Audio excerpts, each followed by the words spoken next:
Okay, so this is going to be part one of three lectures on World War II.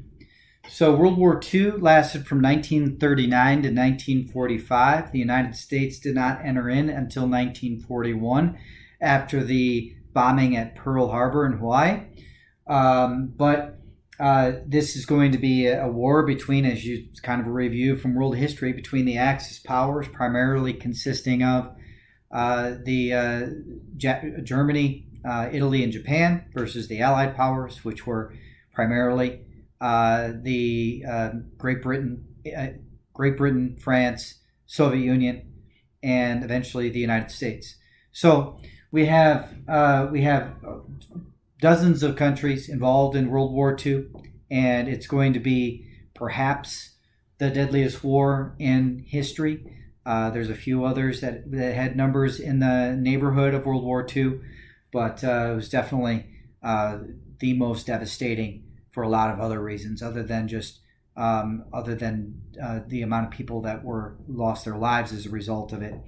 Kind of the ramifications behind the weapons that came out of World War II are also something important to consider. Albert Einstein said that I don't know with what weapons World War III will be fought, but World War IV will be fought with sticks and stones. And that's going to be a reference to how the war ends and the devastation of the the two bombs that were dropped on Japan to end World War II. So we're going to focus in on this first lecture more on the foreign policy that leads up to the war. And got to have an understanding why the United States was staying out of it. During World War I, they were sold a particular idea, and it didn't turn out to be true. President Wilson during World War I said that was going to be the war to end all wars, and it wasn't. President Wilson said that he was going to make the world safe for democracy, and with the rise of totalitarian dictators, that turned out not to be the case. President Wilson promised a lot of things, but a lot of people came home from World War I disillusioned at the fact of entering into another world war because of the devastation that World War I brought on American forces, and the psychological impacts of that made the United States kind of revert back into a military isolationist and an economic isolationist type of country. So in 1921, the Washington Naval Conference between the United States and the other winners of World War I promised that they would not build up their navies. And obviously, this is going to have some effect leading into when others start to, some bad actors in the world start doing things, and we're not really able to, or at least prepared to, do anything about it. And same goes for the European allies that we would have. And the Kellogg-Briand Pact in 1928, thank goodness that one was passed through, because we agreed that there would be no more war. And so I guess that's the end of this lecture, because there's no more war because of the Kellogg-Briand Pact. Reality is that you can't always stop those things from happening if you live in the real world, and occasionally you have to do something that would to stop some of the bad actors that are we're gonna see some arise here in World War II. Foreign economic policy of the 1920s. 1922, the Ford-Newman-Cumber tariff. This tariff was going to be a protective tariff, as Republicans typically wanted to pass through, but this protective tariff is going to hurt the world economy. So a lot of these our allies and potential trading partners are going to sink into a depression before we sink into a depression, because they're not able to have access to a lot of consumers who are in the United States. So this was bad for the world economy overall, and it's going to help lead to depression eventually. The Dawes Plan in 1924. This was designed to help solve the Weimar Republic's problem of hyperinflation by the United States loaning Germany money. But what they ended up doing was using that money and kind of circling it around to help try to pay for reparations to their World War One enemies.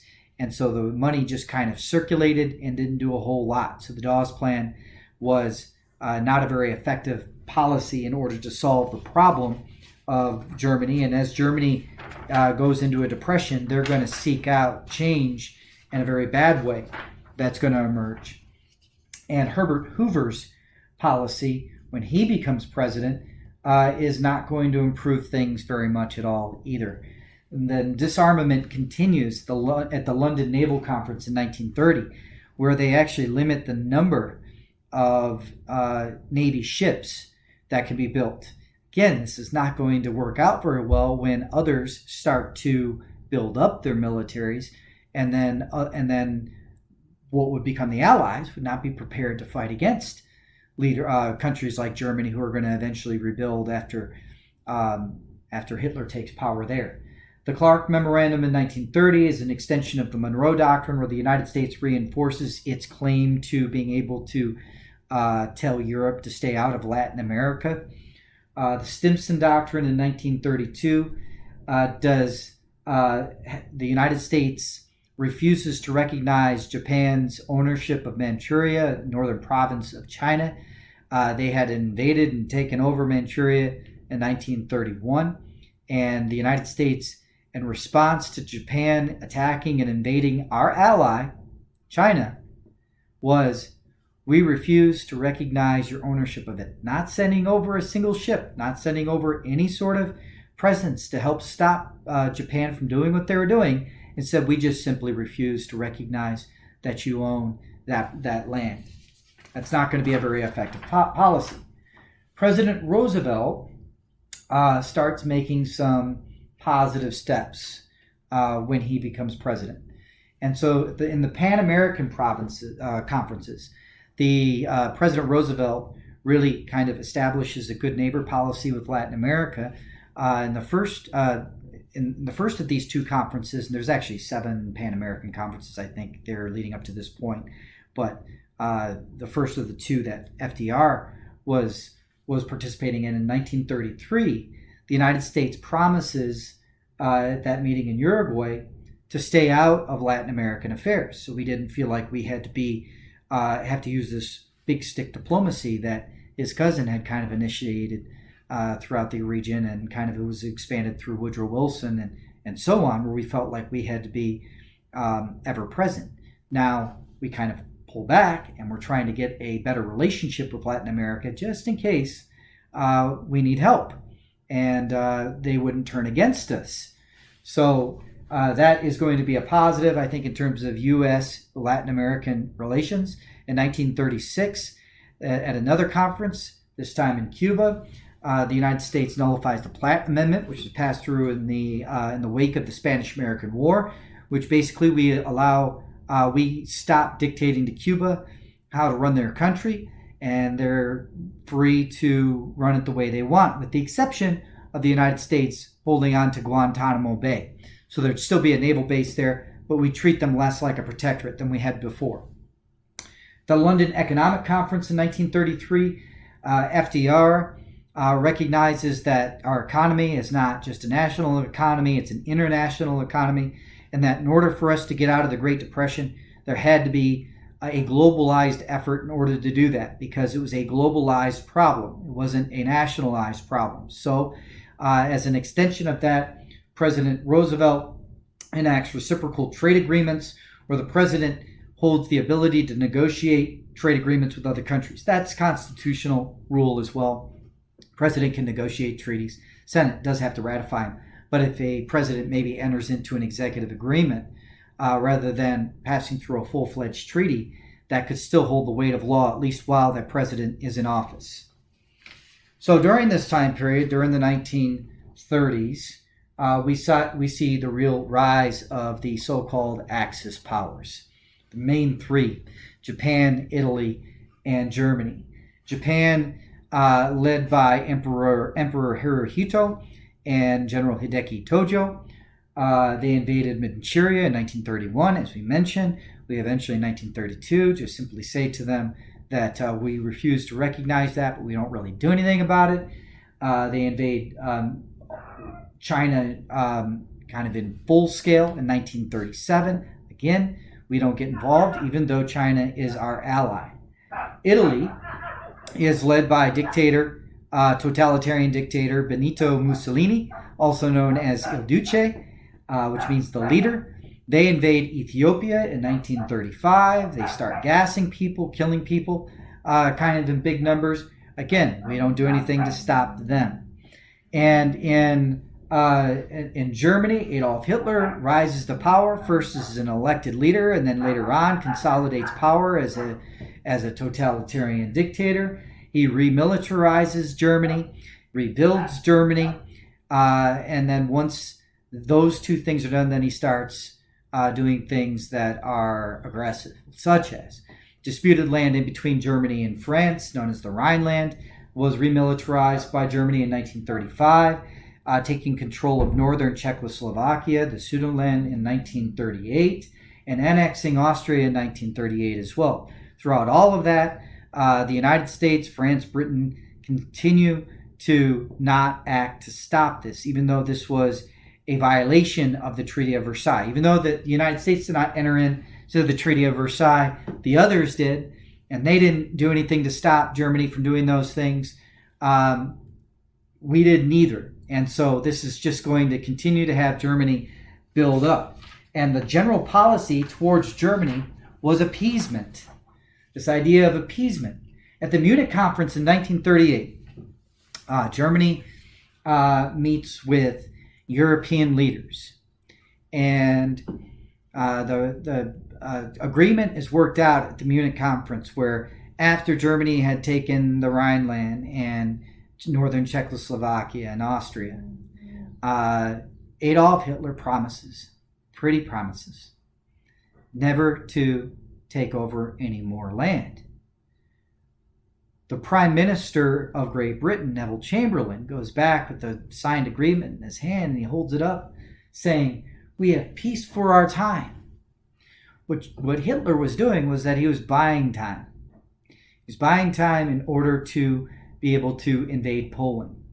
Reality, it seemed, was that Hitler was smarter than the Allied leaders, or Germany was smarter than France and Britain and the United States and Soviet Union throughout all of this. Speaking of the Soviet Union, the Molotov-Ribbentrop Non-Aggression Pact in 1938 between Germany and the USSR, they agree that once Poland is invaded, that they would split it up and then they would not attack each other. Again, what Hitler is doing is he's making an agreement with Joseph Stalin, thinking that Stalin is believing him that they're kind of on the same side of things. And what he's doing is he's buying time with the Soviet Union so as to avoid attack. After these two agreements are passed through, then in September 1st, 1939, Germany initiates a blitzkrieg, a lightning war on Poland to take it over as quickly as possible, because he knows that as soon as Poland is invaded, that's going to be the beginning of war with France and Britain. And so this is the official beginning of World War II, was that German invasion of Poland, which was a violation of the Munich conference and the agreement there. The American isolationists did not really want to go to war. There were a lot of people who were still, again, disillusioned with what happened in World War I, and they felt that this was a foreign war that was not really concerning to us.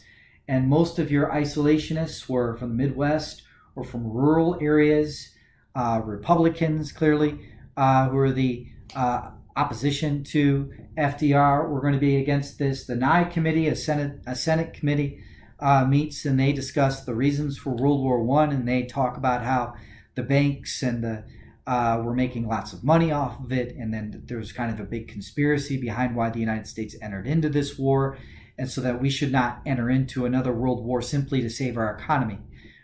We should stay out of those wars because they turn out to be more expensive and they cause more harm than good, was the general idea in the Nye Committee. The America First Committee was probably the foremost isolationist committee in the United States.